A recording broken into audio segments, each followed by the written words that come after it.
xây mộng mày là nó xây mộng hả? Nó xây mộng nó cho nè.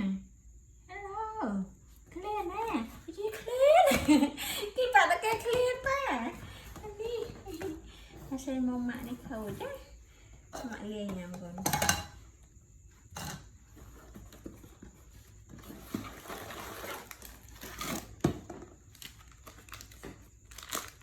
Ê ê làm tịt à ngồi mặt mà con màu mà mặt mà con màu ôi ngon nhầm ở đây con nhầm ở đây ô nhầm ở bát vậy đi lên này nó con á lừa mà con xanh lừa con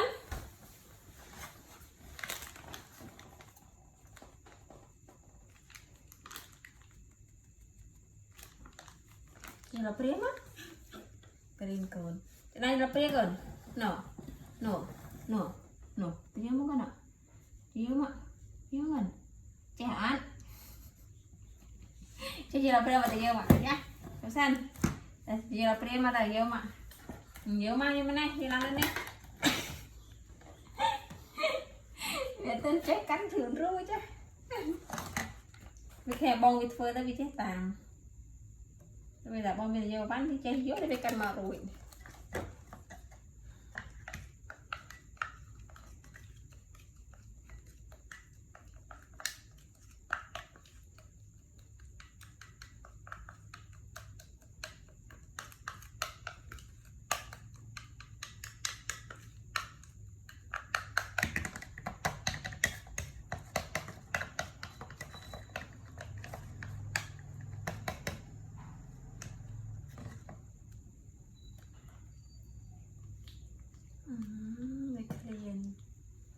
Vô clear nó có clear nó lắm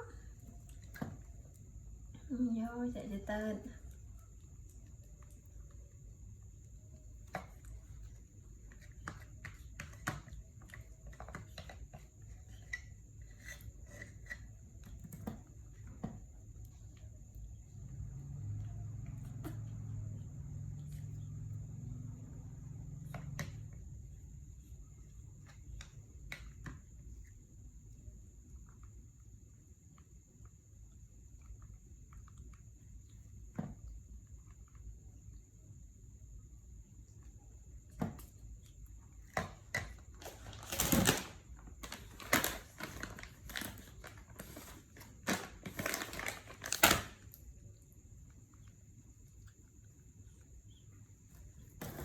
nha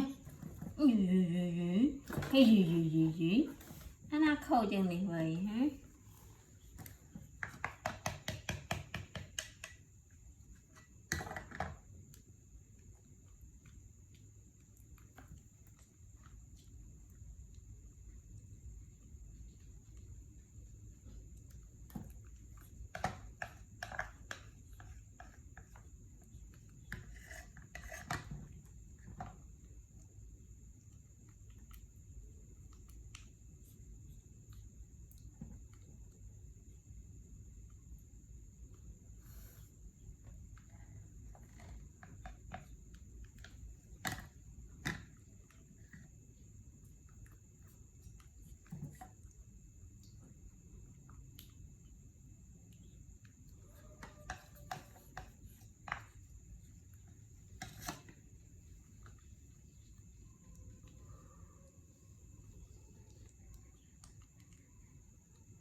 Nhưng mà ở thì không mất ra khôi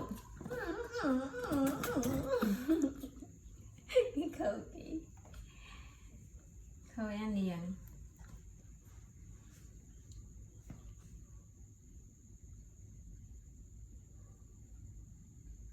ăn hết còn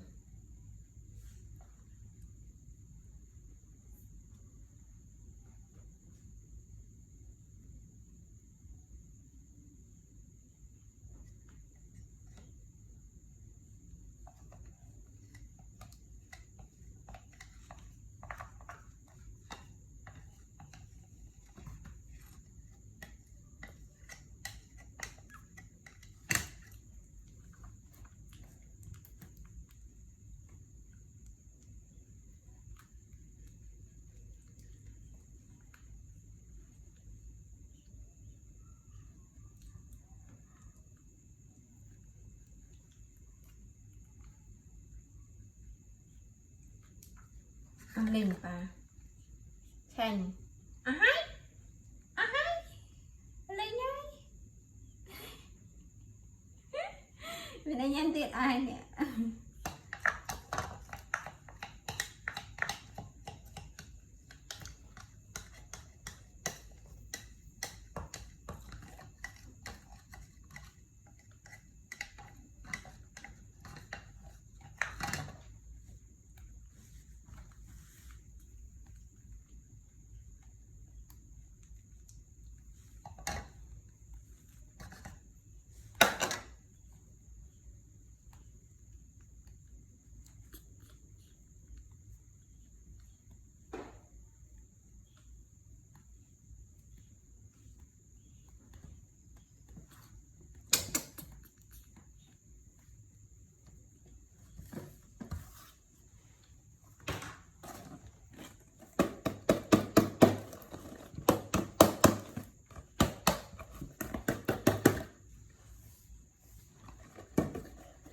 Kalau nanti mau buat cantik, upset loh.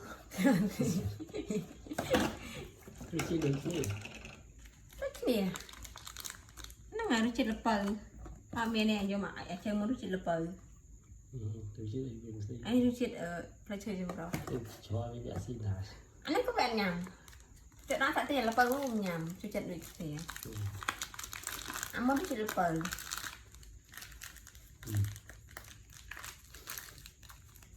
Này, một plate bánh phèn